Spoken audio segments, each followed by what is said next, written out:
Welcome back. You're still watching Nile TV International, and that was the coverage for the urgent meeting of the United Nations Security Council that took place on the recent developments in the Middle East. And I'm honored to be having with me over the phone to be shedding more light on this important topic is Dr. Ahmad Mostafa, the Professor of International Relations. Dr. Ahmad, thank you very much for being with us tonight on Nile TV International. Not at all. It's a duty in this, difficult time.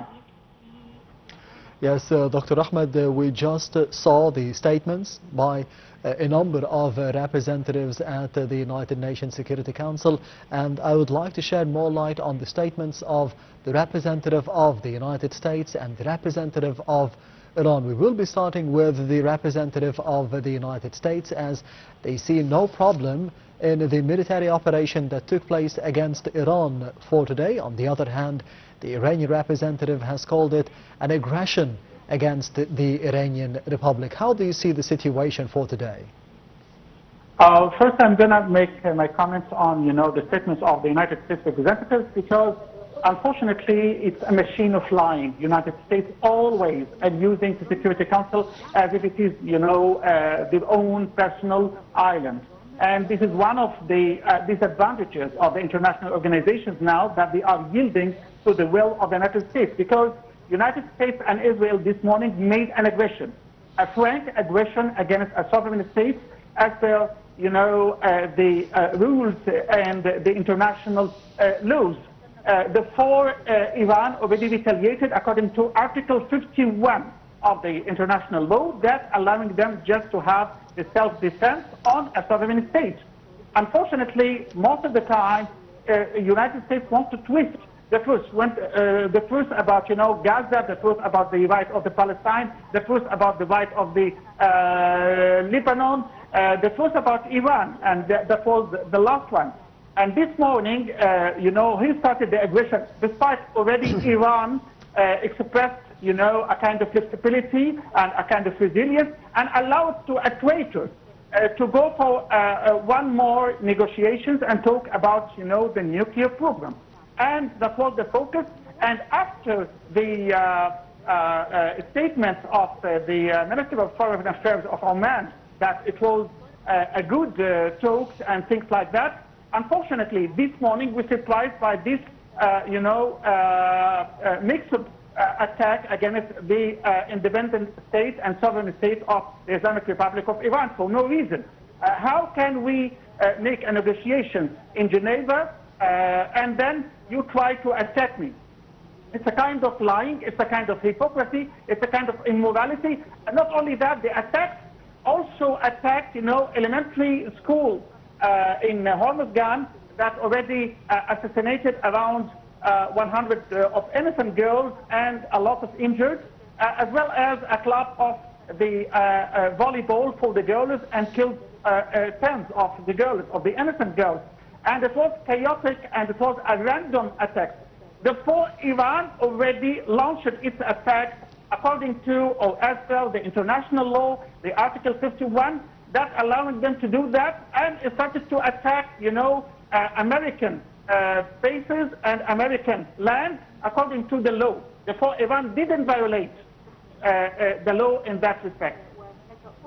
Yes, and if we switch to the statements of the Iranian representative at the United Nations Security Council, he started his statements by thanking the representatives of Russia, China and Pakistan. He mentioned that those were the only states who defended the right of Iran to be defending itself against the Israeli and the American strikes. How do you see those statements saying the future relations, about the future relations between Iran, Russia, China and Pakistan, and how can this relationship between those four states be shaping the future of the negotiations and the tensions in the region?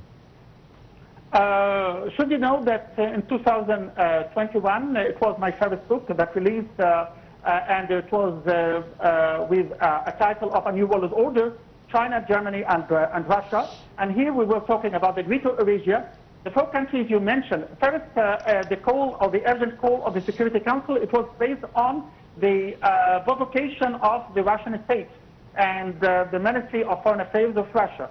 Russia, you know that the four countries, they are members of the SCO, Shanghai Cooperation Organization, which Egypt is a partner.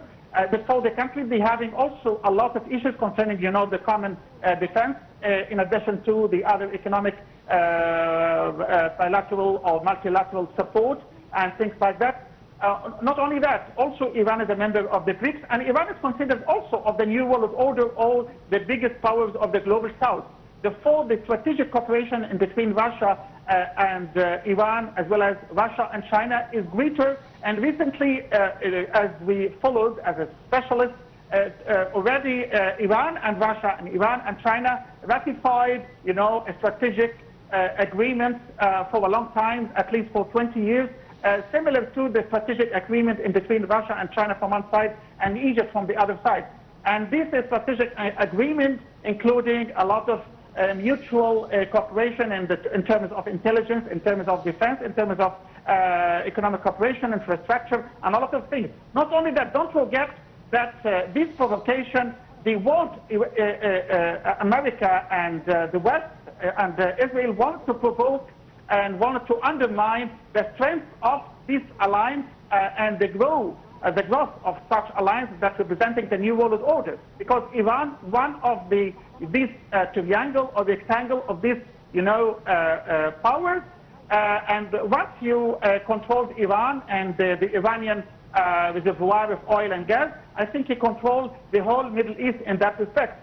Also, it is a part of, you know, how to protect these whims of Netanyahu and his fanatic and dirty government, this cabinet, concerning the greater Israel and things like that, that already including a part of Egypt, as mentioned by Huckabee, number one, and as mentioned by all the Israeli officials in that respect. And we have to remind our audience that Israel is a greater aggressor, and more than 2 years they are making... Yes, Doctor, speaking about those conflicting statements, as you mentioned, because the American President Donald Trump, he was mentioned many a time during this Security Council session.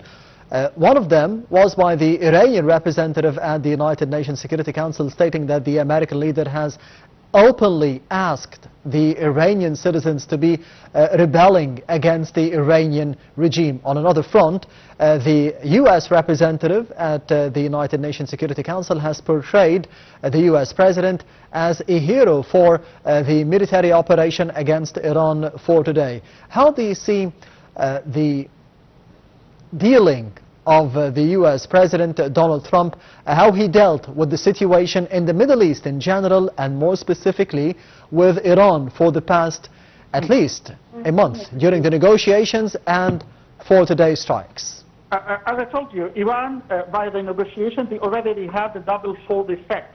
If you want us to negotiate, yes, we are a respected country and we go for the negotiations as per the international law and to reduce the tensions, and we already agreed in some agreements in this regard, whether economic and strategic in that respect, and there was some sort of compromise in this regard according to the latest one that was last Thursday, a couple of days before. However, the malicious intentions of the United States, and unfortunately today Arabji said something very important. Arabji is, of course, the foreign minister of Iran, that now the slogan of America first, Trump changed it to be Israel first. I think what happened today, it was the biggest smack ever against the United States in the history, as well as to Israel, because the devastation and the attack, that attacking 8 times... Yes, Dr. Ahmad Mostafa, unfortunately we have run out of time. The Professor of International Relations, thank you very much for being with us tonight on this special edition of Nile TV International. Thank you very much. Thank you. Thank you.